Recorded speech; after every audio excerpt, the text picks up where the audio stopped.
지난 영상에서 수액 속도에 대해 알아보았죠. 제가 레귤레이터에 대해 언급했습니다. 제조사마다 다르지만 종종 이것처럼 양쪽에 눈금이 있는데 어떤 것이 맞는 것인지 궁금했죠. 여기 사용 방법과 주의사항이 적혀 있습니다. 수액은 위치 에너지의 작용이 관여하기 때문에 최소한 80에서 90cm 높이로 드릴러와 수액 사이에 높이 차를 두라고 합니다. 포장을 뜯고 난 뒤 조절기 외부에도 따로 표기된 것은 없습니다. 제조사에서도 숨긴 이 녀석의 비밀을 파헤쳐 볼까요? 보통 한쪽은 유리병으로 된 수액이나 약물을 조절하기 위한 눈금, 다른 한쪽은 백으로 된 수액 속도 조절을 위한 눈금입니다. 하지만 제가 쓰는 제품 포장에는 따로 표기된 것도 없더군요.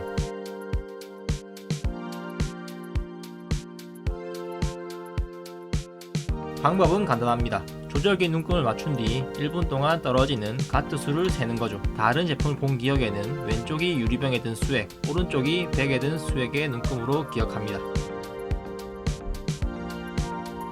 제일 먼저 오른쪽에 125라는 눈금에 해보았습니다. 125ml/h를 계산해보면 1분에 41.67방울이 떨어져 주어야 합니다.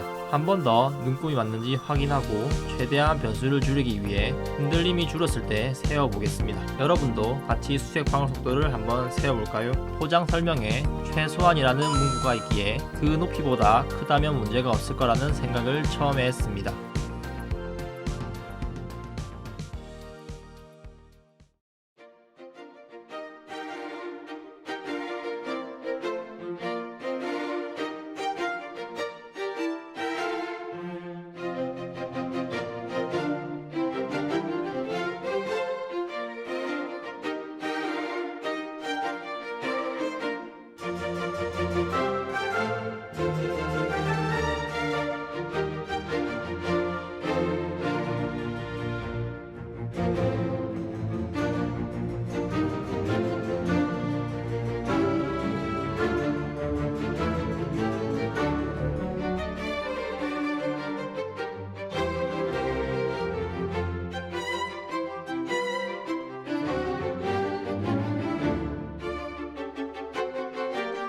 이번 실험은 오른쪽, 왼쪽 어느 것이 병이고 백이냐에 대해 알아보려 했는데 뜻밖의 결과가 나와 놀랐습니다. 125ml 눈금을 했을 때 약 54방울이 떨어졌습니다. 예상보다 많은 차이를 보이네요. 약 42방울보다 12방울 더 많은 수치고 시간으로 환산하면 36ml나 더 투여하게 됩니다. 한 번으로는 신빙성이 떨어질 수 있으니 다른 값을 맞추어 했습니다. 오른쪽 눈금 62, 산술적으로 1분에 약 21방울입니다.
(58초까지) 카운트했을 때 약 28방울이 떨어졌네요. 시간으로 환산한다면 시간당 21ml 이상을 더 투여하게 됩니다. 2번은 왼쪽 눈금 62입니다. 오른쪽은 약 90에 가까운 눈금이네요.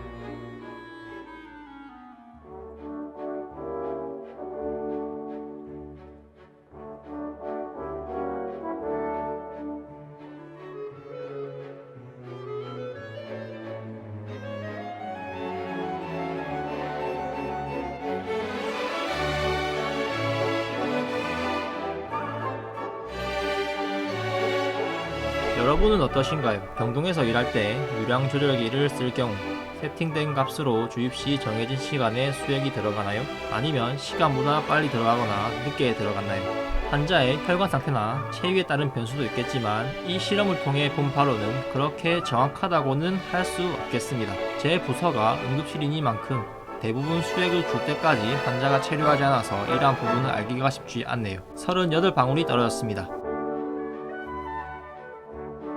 그렇다면 비스타에 걸쳐있는 오른쪽 30 눈금은 어떨까요? 산술적으로 1분에 10방울입니다.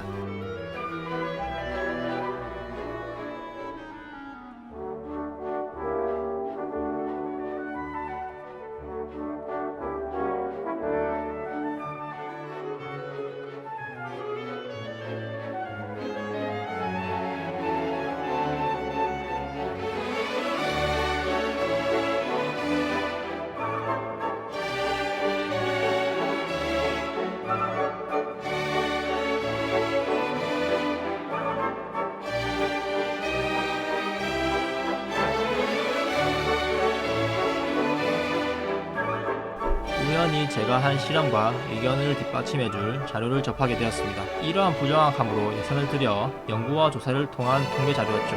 접하게 된 자료는 2014년 건양대에서 실시된 보건복지부 한국보건산업진흥원의 의료기 지원 사업 관련 내용이고, 다른 하나는 대한응급의학회지에서 한강성심병원에서 2007년에 발표된 학술 자료입니다.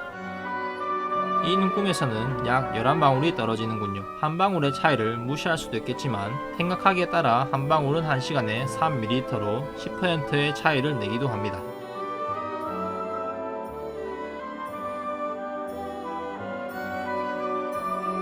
먼저 건양대에서 실시한 자료는 인퓨전 펌프, 유량 조절기, 전자식 유량 조절기인데 여기서 눈에 들어온 것은 유량 조절기와 인퓨전 펌프였습니다. 앞선 조사에서 각 제품군당 100명을 대상으로 했고, 종료 시간에 대한 통계의 오차는 일반 유량 조절기의 경우 평균 28분으로 그에 대한 오차값은 플러스 마이너스 약 45분으로 짧게는 정해진 예정 종료 시간보다 약 30분 빨리 들어가거나 약 1시간 30분 정도 늦게 들어갔다 하는 통계 자료입니다. 인퓨전 펌프의 경우 평균 약 7분에 플러스 마이너스 약 11분으로 가장 낮지만 오차가 존재했습니다. 결론은 여러가지 변수, 혈관 저항, 수액의 높이, 종류 등을 고려하지 않고 일정한 높이에서 시행한 결과 제가 한 것처럼 오차의 범위가 상당히 크다고 설명하고 있고, 고위험 약물 투입 시 신중한 관찰이 요구될 수도 있습니다. 장점은 경제적이고 조작법이 어렵지 않다는 것이지만 정확한 양 투입에 대한 부분은 고찰이 필요할 것으로 생각됩니다. 그 다음은 학술 자료인데 여러 유량 조절 제품을 이용해 진행했습니다.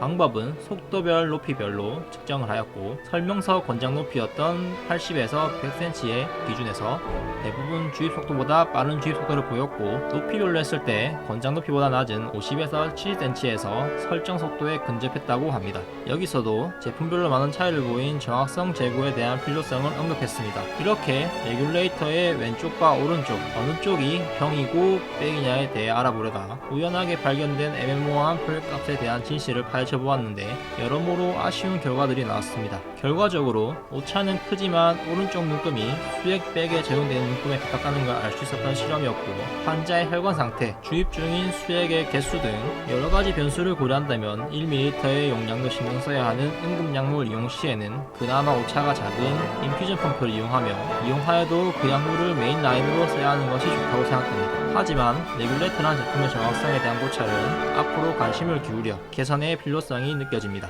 이번 영상이 도움이 되었다 하면 좋아요를 눌러주시고, 궁금한 점이 있다면 댓글로 소통해주세요. 다음 영상은 구독과 알림 설정으로도 만나보실 수 있습니다. 시청해주셔서 감사합니다.